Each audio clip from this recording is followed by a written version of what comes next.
Breaking news చూస్తున్నాం. తెలంగాణ రాష్ట్ర DGP ఆఫీసులో కానిస్టేబుల్ ఆత్మహత్య కలకలం రేపింది. స్వామి అనే కానిస్టేబుల్ తన సర్వీస్ తుపాకీతో కాల్చుకొని బలవన్మరణానికి పాల్పడ్డారు. తెల్లవారుజామున వాష్రూమ్ లో స్వామి సూసైడ్ చేసుకున్నారు. సమాచారం అందిన వెంటనే పోలీసులు ఘటనా స్థలానికి చేరుకుని విచారణ చేపట్టారు. స్వామి గ్రే హౌండ్స్ కానిస్టేబుల్ గా విధులు నిర్వహిస్తున్నారు. ఘటనా స్థలిలో కానిస్టేబుల్ రాసిన సూసైడ్ నోట్ ను పోలీసులు స్వాధీనం చేసుకున్నారు.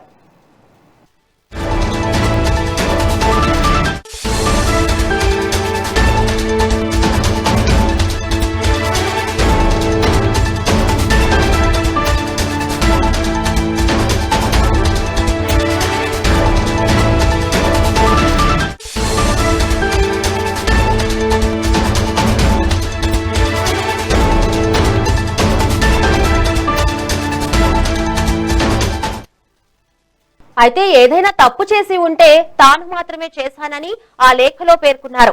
తన భార్య పిల్లలు ఏ తప్పు చేయలేదని రాశారు. తన భార్య పిల్లల్ని ఏమీ అనొద్దని స్పష్టం చేశారు.